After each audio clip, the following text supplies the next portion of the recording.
Hello, everyone, and welcome to the latest episode of the Metabolism and Menopause podcast. My name is Stephanie, and I am your host and CEO of Vitality OET. We are a women's nutrition, health, and fitness company that focuses predominantly on women's hormones, particularly as they start going through perimenopause and onwards.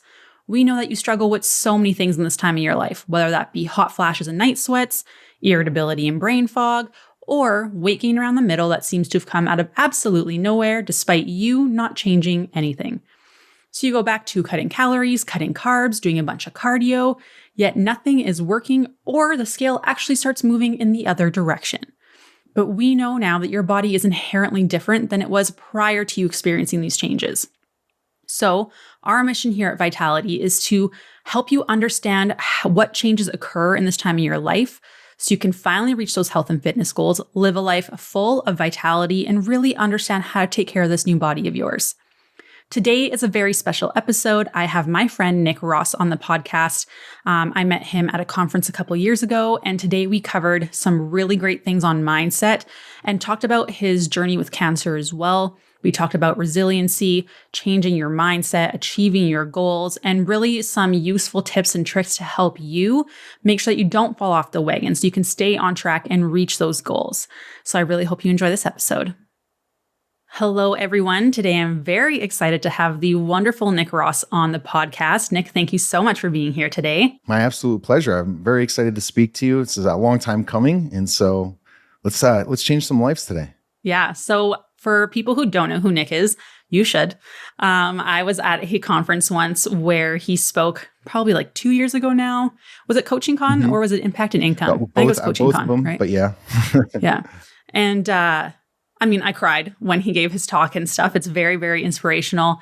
Nick's been through it and he's thriving now. So Nick, why don't you give a little bit of background about like where you kind of started in terms of your growth and Nick not giving up, like give people a little brief history about your bottom, I guess is where I would say. Yeah, absolutely. To get to the bottom, I'll back up a little bit here and just say, like many people, when we become teenagers and something terrible happens to us, if we don't have like good modeling role models in our life, when something terrible happens to you, you can really fall into some really hedonistic behavior, which is pleasure seeking. So we have this problem. It's really painful. I don't want to address the problem. So I go find ways to cope or self-medicate, or I play video games, or, people have sexual addictions, or people get drugs and alcohol, like whatever it is that soothes the pain, right? We want to be able to seek out pleasure.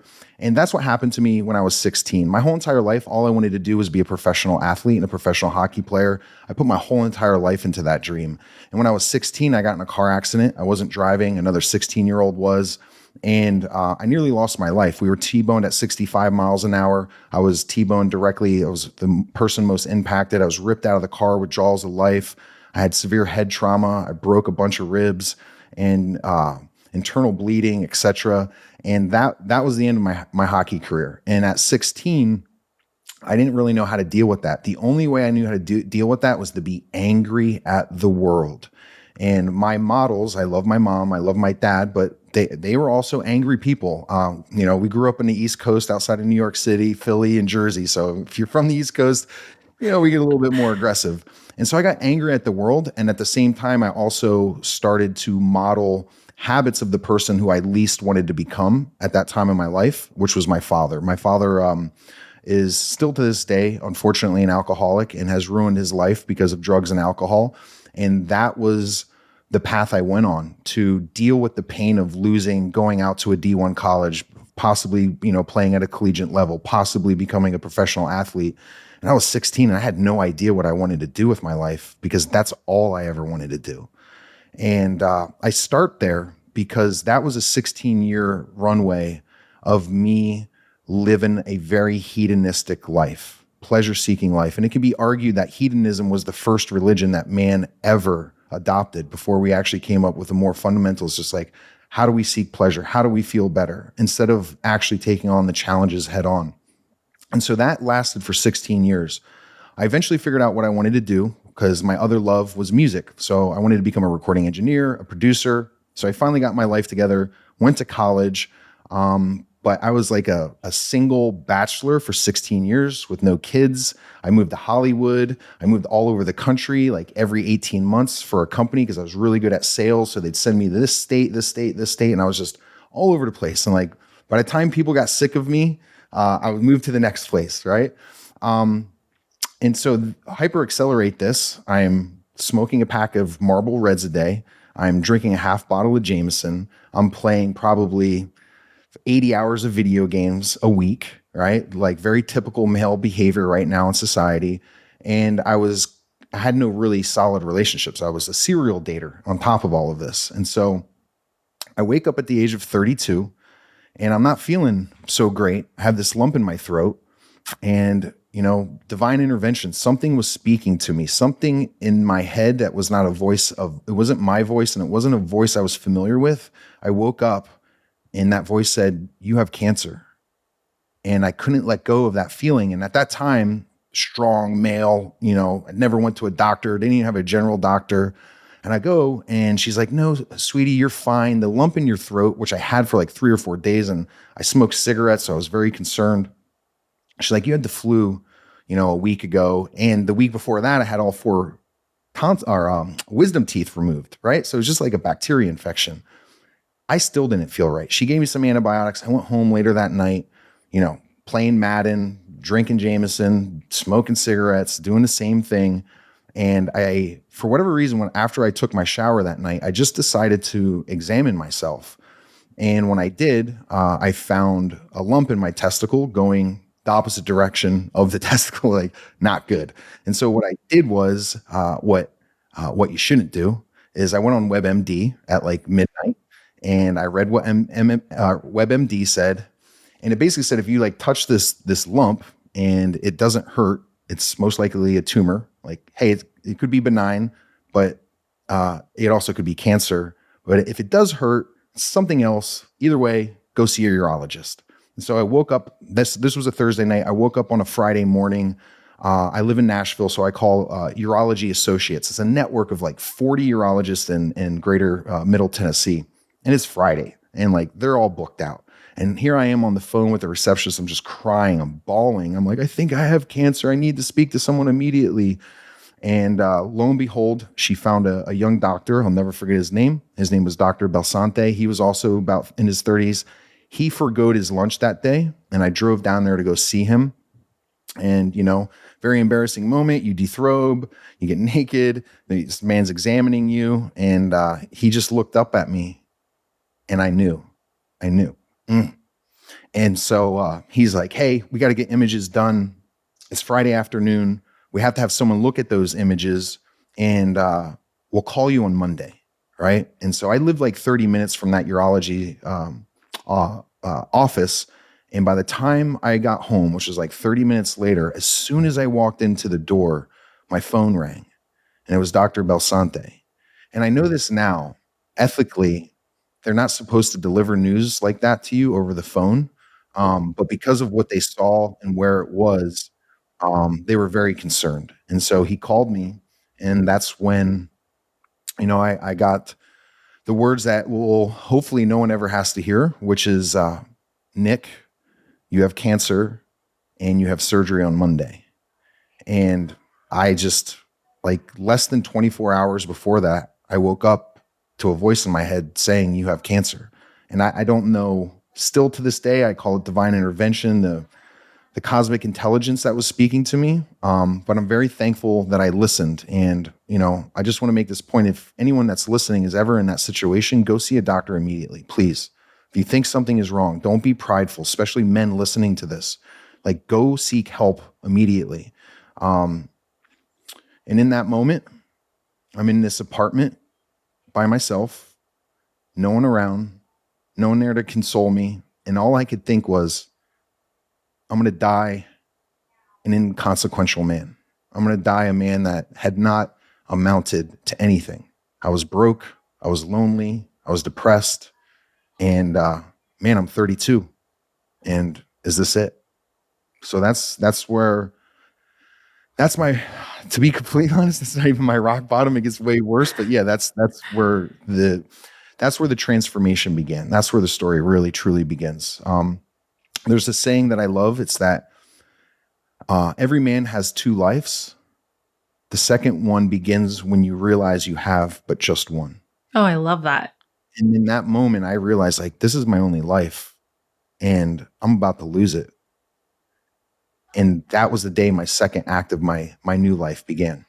Which is like pretty incredible because a lot of people get news or, they're stuck where they don't want to be health wise or weight wise or whatever it may be. And they just kind of like accept it. And then they don't see it as an opportunity for change or growth. And that could be so hard to do. Like, I've been there. My mom had cancer and she beat it the first round. And then the second round didn't make it, was gone very quickly.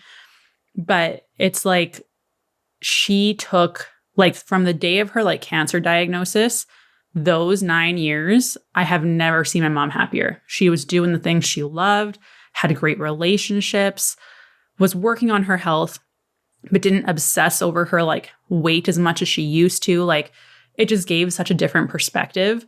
And like the things she used to do for us is like, she was so selfless and things like that. But it was nice to see her actually live her life, but it sucked that she didn't get to do it till her 50s, like, which is crazy. So, talk about a little bit, like how was that process for you? Like, how did you not give up? How did you change that horrific news and tough times to change your life? Like, what did that mean to you? How did you do that? Well, the first thing that I did, which I don't recommend, is I blamed myself for it. That I had caused this, it was my fault. And, it took me a long time to forgive myself.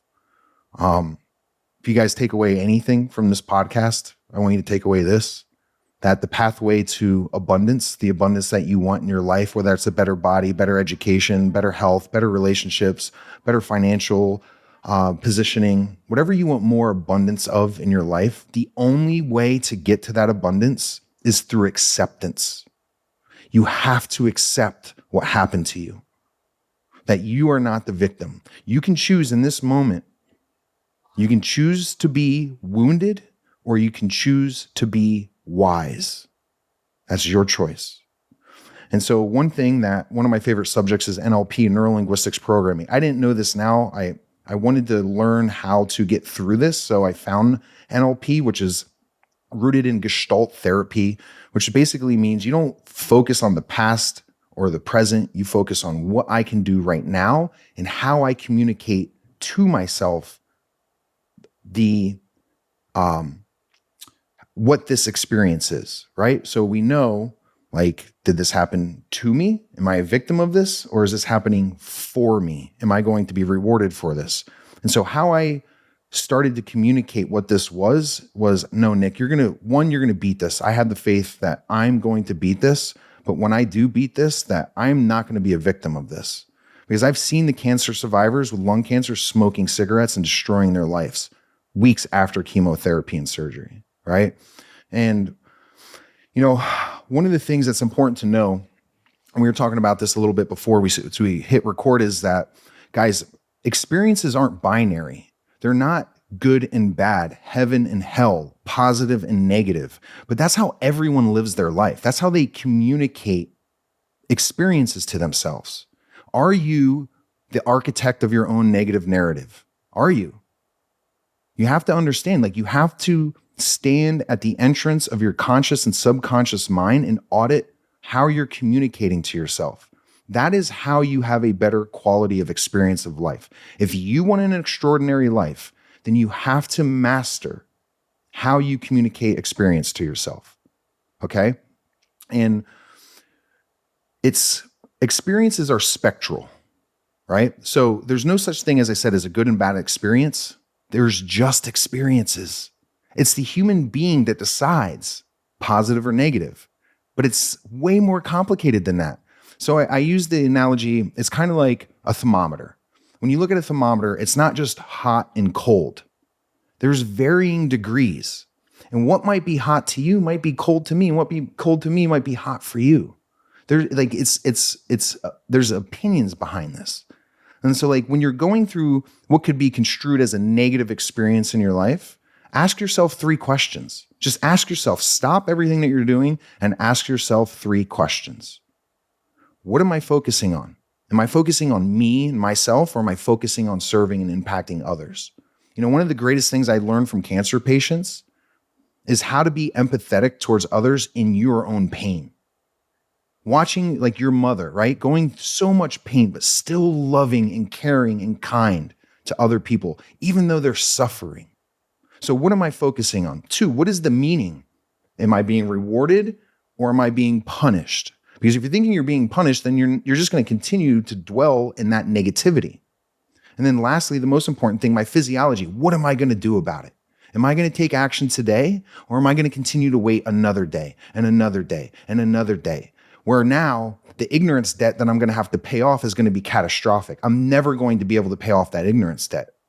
And so again, if you want an extraordinary life, you really have to start auditing how you are creating the communication channels in your mind of experience, because that also dictates the quality of your relationships with others. And if you have terrible relationships with other people, your life sucks, because we are communal human beings. We need each other.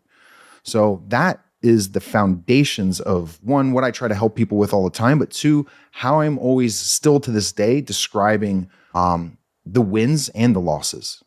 Yeah, like I remember like when my mom was in the hospital and only had like a week left or whatever, and she was so funny. She like had fallen out of bed the one night, and the woman was like, the nurse was like, "Oh, like I heard you had a fall." And she's like, "Oh, you fell down. It must have been a great party." And I'm like, "Oh my gosh, mom." Like she's just cracking jokes all the time. Like she had another nurse that was like helping her, and she's like, "Steph, ask her if she has a boyfriend." I'm like, "Mom, this is like super not the time, not the time." And she just turns to her. She's like, "Where do you like to eat? Do you have a boyfriend?" And she's like, yeah. And she's like, "We like to eat at like, whatever. We'll go to Boston Pizza or something, some chain restaurant." Mom's like, "No, go to this place, get this drink, get this food." She's like, "Steph, you go buy her a gift card, give it to her tomorrow." I was like, "Oh my gosh, Mom." And like literally a week left, and she's just still giving and still enjoying it. And like, which is crazy, because like, I don't know that I would have that mindset in her position. Like, I think now I'd be better equipped for it for sure. But I remember listening to a podcast by Ed Milet, and he talked about something very similar that you said about like, don't be a victim to your story. You get to decide what those experiences mean.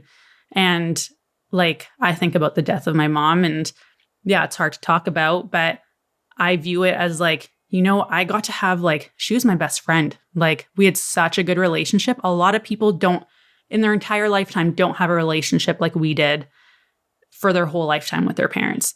So it's like, yeah, it's hard and stuff sucks, but it's learning to try and find the silver lining, or what you're focusing on and what those memories mean. Like, you don't get to tell me what someone's death meant, or the poor choices that I made, what those define in me, or what I've learned. Like, I get to decide what that means. And I think in today's day and age, we're just so vulnerable to what other people think and their opinions. And we just give up so easily because someone says, "Oh, you'll never do it," which is like wild, right? Like, so how, when people are struggling with that and are wanting to give up so easily, or they just become that victim to their circumstances, what are kind of things that you would like recommend people like try, or like different like strategies or things like that they can kind of do that helped you maybe during your times? Yeah. You know, I think there's so many problems in the world right now, but then this is just solely my opinion. I believe the biggest problem in the world right now is that we're in an identity crisis. People do not know who they are, and they're constantly comparing themselves to others. And comparison's the thief of joy.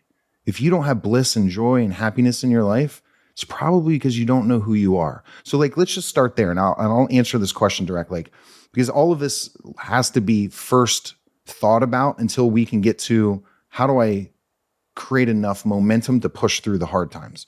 So when I ask people this question, They don't know. Like, who are you? Who are you? Okay. And this is a very confusing question. It's kind of a rhetorical question in a degree too, because who you are is the person who changes themselves. That's all you are. You're not your body. You're not your mind. You are the outer awareness of both of those combined. Okay. And so who you are is from where you are now to where you want to be. If you're listening, my hands are up. I have a gap, bottom and top. So point A, point B. The place I prefer not to be, point A, and the place I prefer to be, my core desire, point B. In between those two dots is the becoming. You are the becoming of your highest self. You are the person who changes themselves. Please don't get it confused. You're not what happened to you in the past. You're not what the naysayers and haters are saying about you now. You're not the negative architect of your negativity in your life. You're not any of that. You're just the person who changes themselves. And you have to understand that. The second aspect is you have to know what you want. Like, it's not, I want more money. Great, here's $1. Get out of my face. That's more money, isn't it? I want $1 million by this date. I want to drive this car to this bank on a sunny day with this music playing on the radio station. I have my hands around. I could feel the wood grain of the steering wheel. I know what the bank teller is going to look like. I know what flavor of lollipops is sitting on the counter when I go to pull out or I go to deposit my first $1 million. Like, you have to have crystal clear clarity of what you want. You can't just casually say, oh, I kind of want this, right? Because I'll tell you right now, there's a 0% chance that you're going to wake up today and stumble upon your dreams. There's a 0% chance. I can guarantee it. So you have to get incredibly clear about what you want. I want to become a professional athlete. I'm 40 years old, guys. I'm still chasing that dream. And if I think about it long enough, I've pictured it in my head for, God, the last 7 years when that dream came back to me. I know every detail of that dream. I know I want to be a professional bodybuilder. I'm so close. I know what the tan smells like. I know what my bare feet feel like on the cold stage. I know what music is playing. I know who's there. I know when I get that pro card and I walk off stage, who I'm hugging first. I know that vision. I know that vision so well that it is undeniable that I will not bring that vision into reality. That's the kind of crystal clear clarity that you have to have about your goals and your core desires and what you want to accomplish in life. And I think that's like a huge thing people are lacking because, like, obviously working in the health and fitness place, people come up to you and they're like, I want to lose 20 pounds. Cool. Why? Well, I just want to look better. Okay, valid. But like, what does that actually mean in terms of your day-to-day life? Like your routine, what is that going to look like? Your relationships, how do you talk to yourself? What are you having for breakfast? Like, all these things matter because you're not going to be that person by doing what you're doing right now. Like, and people are so afraid of change. I had a woman say this to me yesterday. She's like, I'm just afraid of change. I'm like, what are you afraid of? Like, is not being where you are right now. And we've been talking for a year, and you've gained 40 pounds in that last year because you're still too afraid to make change. At what point is the thought of not changing scarier than staying where you are right now? And it's like, I think people just like wait to have to hit the rock bottom, which is so sad because a lot of us do. But it's like, if you just focused on, because we consistently do the wrong stuff all the time, or quote unquote wrong stuff, I'll say. And it's like, then we start doing something appropriately for 4 weeks, maybe 6 weeks, and then we're not where we want to be yet. So then we quit. And it's like, but we've consistently done the wrong things for decades. If we spent even a year consistently doing the things that we should be doing or we want to be doing to get us closer to that person that we want to become, you would be so much more further ahead. But it's just that the fear of the change, or what are people going to think? Because, you go to a party and then or a barbecue, you don't have a drink and people start saying stuff. Cool. I never drink. People never say anything to me. I'm just like, I'd rather have cake. Like, that's it. And people are like, oh, okay, whatever. Like, and that's just how it is. So it's like, how do you help people, or like, what would you say for people when like They're like, hey, I'm going to do the thing. And then they start and then they just quit. Like where is the like disconnect there for most people, do you think? Well, it's a lack of emotional driver. Okay. I believe in a communitarian approach to self-development. All right. If you go into your local Barnes and Noble or you listen to any self-development guru, they're going to tell you the pathway to your highest self is through self-actualization. And I'm here to tell you that's bogus. It's wrong. It's not true. The best way to radically change your life is through a communitarian approach. And I know this sounds crazy, right? So let me use this example. That goal of becoming a professional athlete, that is a very important goal to me. But I ain't doing it for me. I'm not doing it for me.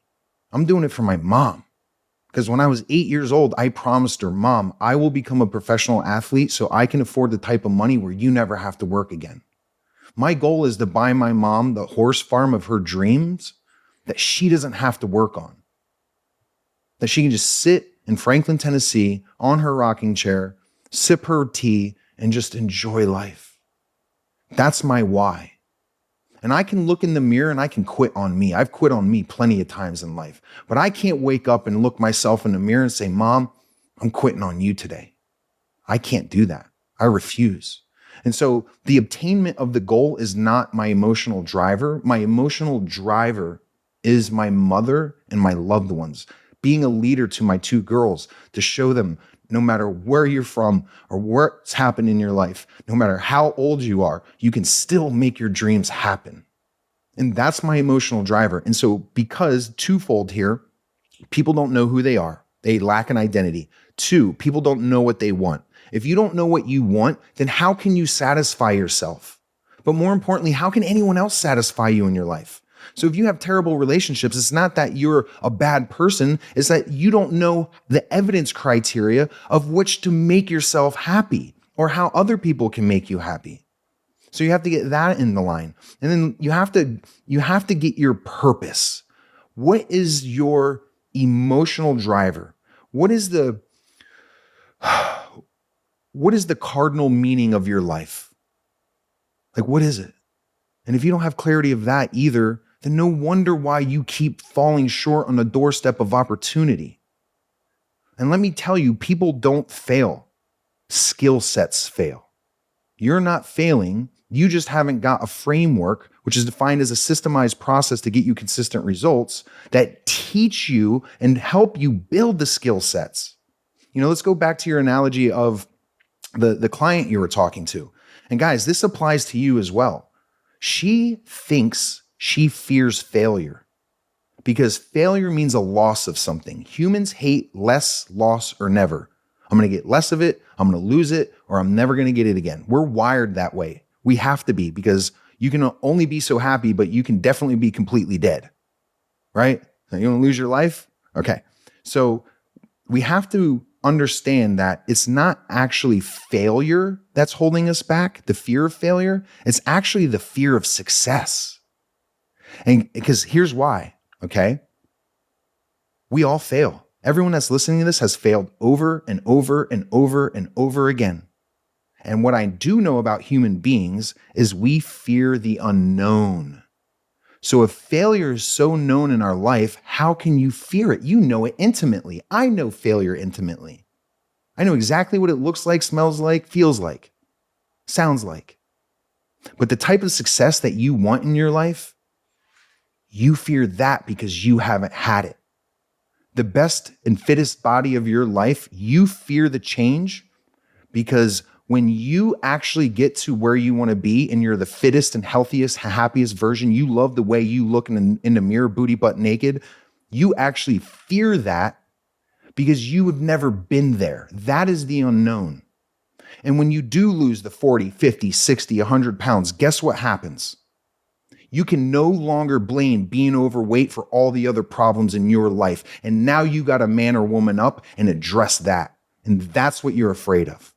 You're not afraid of failure. You're afraid of success. And that is hypocritical. That is actually a massive juxtaposition in people's lives that they're not even aware of.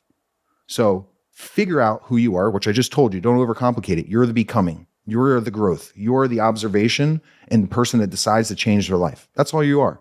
You have to get crystal clear on the evidence criteria of what's going to satisfy you and the results you want in your life. And you need to understand that you have to create your emotional driver. That's what fills up the tank, right? Everyone's like, oh yeah, no, duh, Nick, I got to figure out what I want. Like, okay, but you also have to figure out what your emotional driver is. You know, one of my favorite emotional driver stories of all time, I have to share it. It was a podcast guest that came on the Circle of W podcast that I host. And he used to be like a power lifter and a strength lifter, like this dude that was like 300 pounds, right? And so he just had this massive pivot in his life where he wanted to become a sprinter, right? So we're talking like completely two opposite ends of the spectrum here. That's wild. And he was an insurance salesman. So like he had to practice, run. And the only time of the day he could do it, he had to get up at like 3:30 in the morning, 4 o'clock in the morning to get to the track, to do the running, to do the practices, to do the sprints so he could finally compete and hopefully win. And and mind you, he's literally transforming this hulking body into something that looks completely different. And so he had a really, really hard time waking up and getting out there in the cold, running in the rain, whatever it was, because he just hated waking up early. But his dad died when he was 3 years old of brain cancer. And he understood that it was a crime every single day for him not to get up and get after his goals because his dad no longer could. So what he did is he got rid of his Alexa, which, because your Alexa, you can say, turn the alarm off from across the room. And he got himself an old school alarm. And he put that alarm in the far corner of his bedroom. So he had to get out of his bed and get up to physically touch the old school alarm to turn it off. And you know what he used in order to actually transform his life, become a sprinter and win championships? You know what he did? He took a silver Sharpie and he wrote his dad's name on top of the alarm. He said, you're going to get up today because my dad doesn't get to. That's an emotional driver. Big time. Well, and I think a lot of people too, like, especially the women I work with, are very, they are at a point where they're becoming empty nesters, a lot of them, or now, their kids are a little bit grown. Some women still have younger kids, but it's this whole like, I live for them. And now they have time, but it's also like, are you really living for them if you're not taking care of your health, if you're not the best version of yourself? Like there's that quote that's floating around all over social media that's like, yeah, you say you'd die for your kids, would you live for your kids?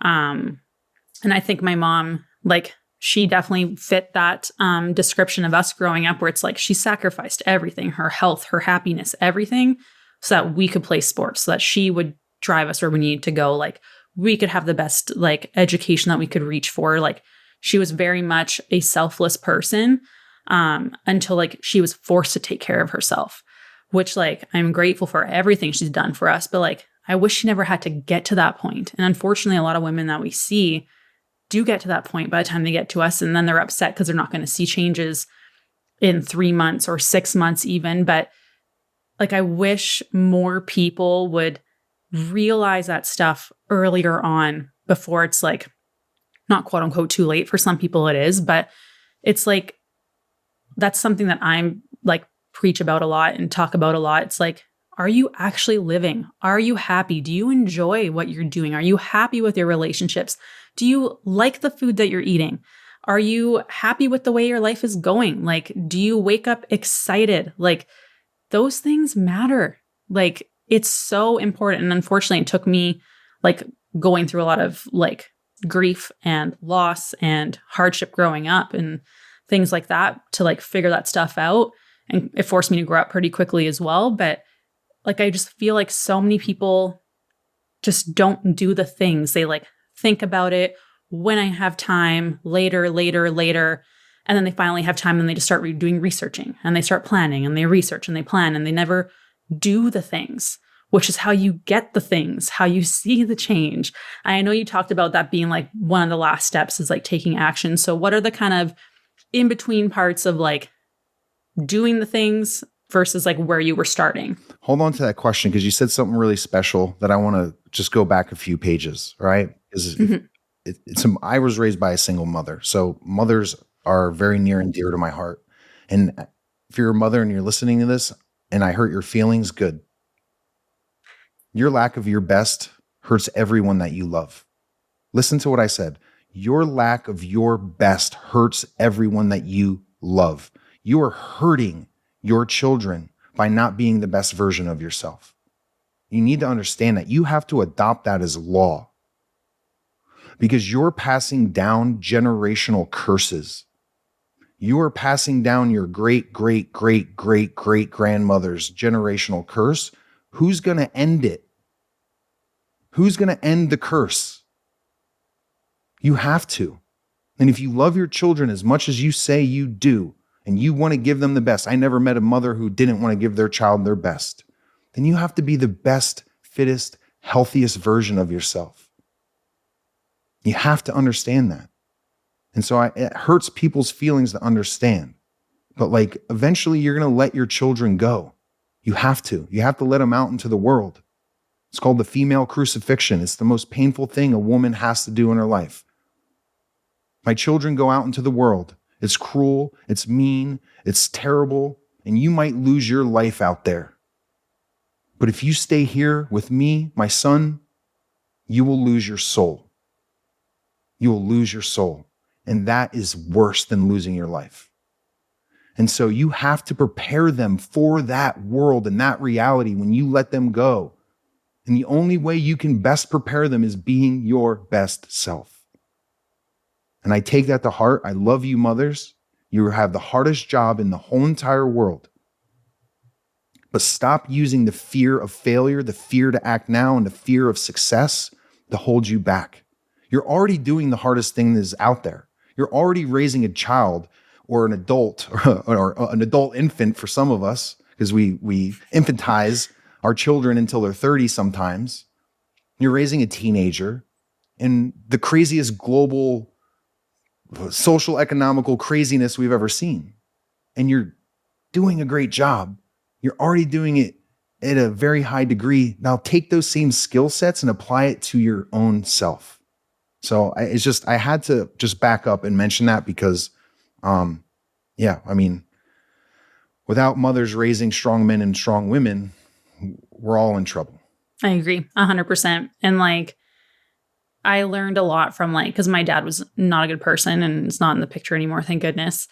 But like, I remember always being like, I'm never going to let a guy talk to me the way my dad talks to my mom, and I'm never going to allow the abuse. And I still did, even though from like a young age, I was always since I can't remember good memories of my dad. So like since a young age, I was always like, I will never let that happen to me. And I ended up dating someone who was a lot like my dad. And my mom was like, oh, you could tell she didn't really approve and wasn't really sure. And obviously that relationship did not last. But that was something she told us before she passed away. She's like, find someone who loves life, who loves adventure, who supports your goals, that is your best friend, that keeps you young, that makes you laugh. Don't be lonely. Go make those relationships and do the things that you love, chase your career, do your passions. She's like, because life is short. Go do it. Go do the things. And that's something I took to heart. And that's honestly when I found NCI and everything took off for me. It was all just odd timing and very crazy for me. But it only started with action. You literally had to take action. You guys can go out there. We live in the greatest age of information there ever was. There's more content and more information made in one day than all of previous recorded history combined. Yeah, it's insane. So if you want to lose weight, you want to be in the best shape of your life, Google it, YouTube it, read a book, listen to a podcast. But for the majority of people, that seeking of information doesn't lead to action. All learning should lead to action. Without the action, you literally can't get the result. It's impossible. Yeah. Well, and I remember being at the conference in December with Jason. So that would have been impacted income. And I remember crying in front of him. And this was before my mom was sick. This was before, because she was gone in 3 weeks. It was very fast. This was before that even happened. And I remember standing in front of him crying. There's a clip somewhere on the internet because they used it in a promo reel. I'm like, you guys, really, you got me crying. But I remember crying, and I was like, I don't know why I'm so like, I want to work with you so badly. I want you to mentor me, and I don't know why I'm being so emotional about it. He's like, because you know it's right, and like you'll do it when you're ready. Like, just start working on these things. Like, you'll get your revenue up. You'll be able to work with me. I'm like, okay, I'm gonna go do these things. And then, lost my mom in January. And then April Coaching Con rolls around. I'm like so busy that I don't know what to do with myself. Have the money to hire Jason, which was like one of the best decisions I ever made. And like it changed everything. But like that conversation with him where I was like, I don't know why I'm so emotional. He's like, because this, it's right. Like you know, that's what it is. Like, go do these things and then we'll talk after. I'm like, okay. But it does take action. It does. Mm-hmm.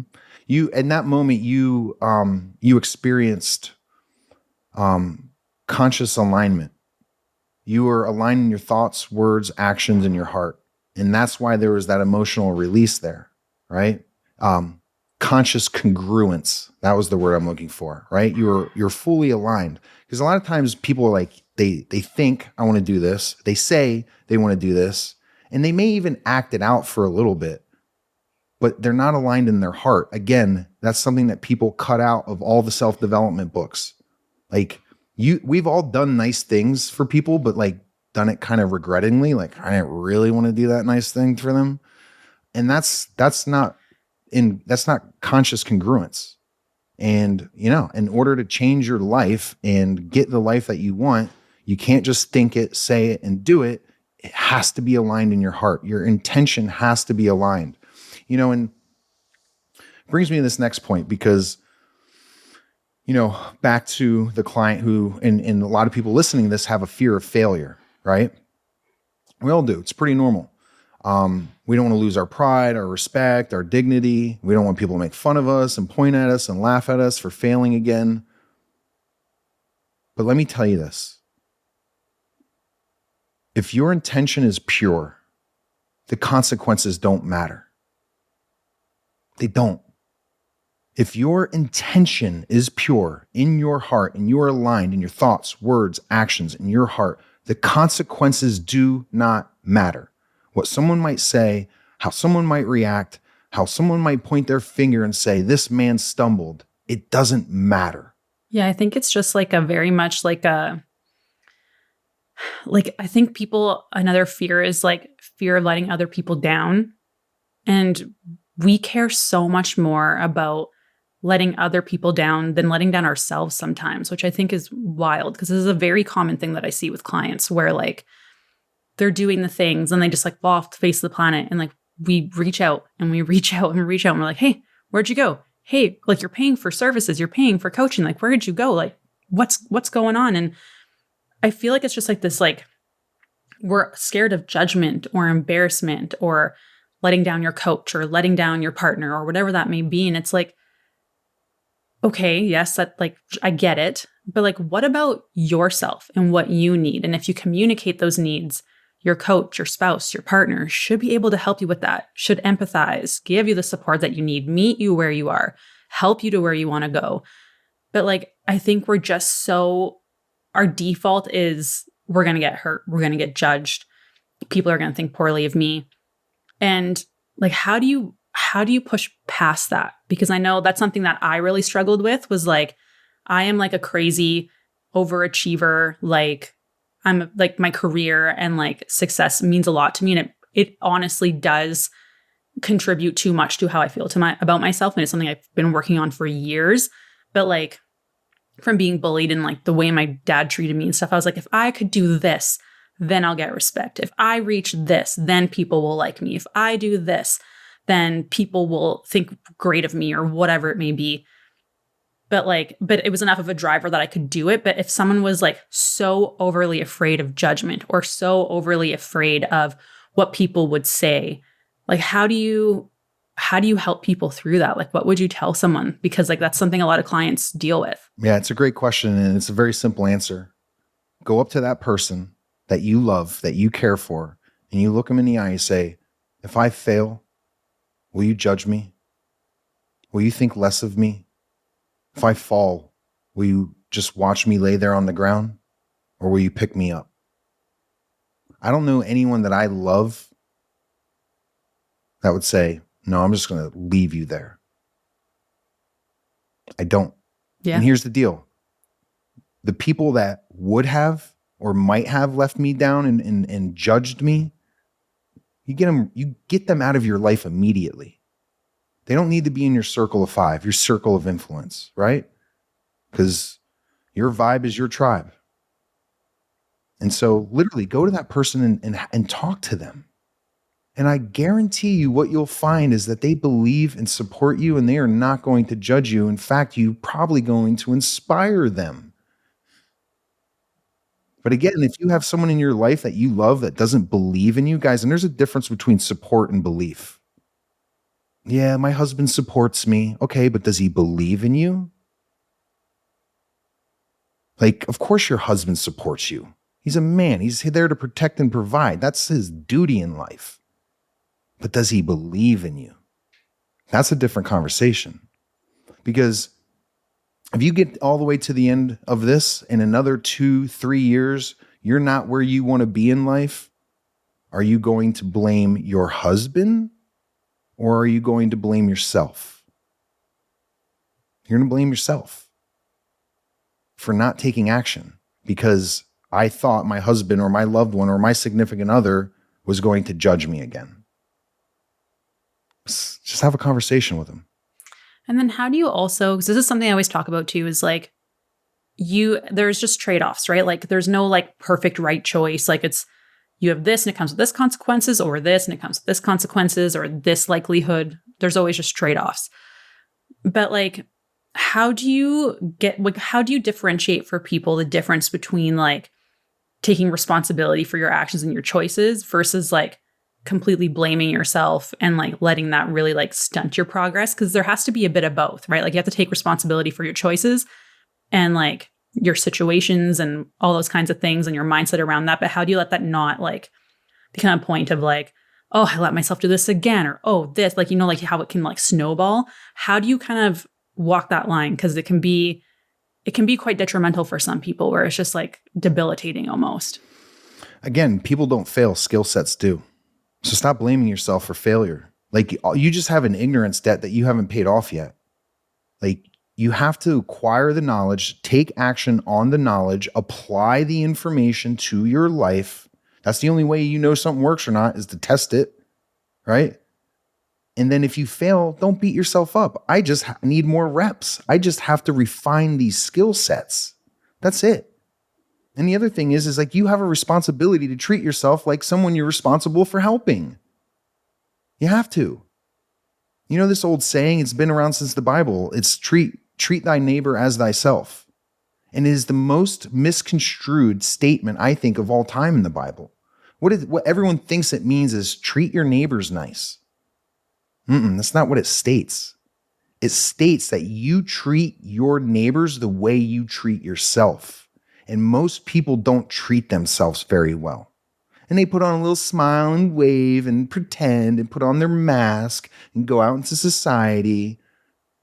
But who you really are is who you are when no one else is around.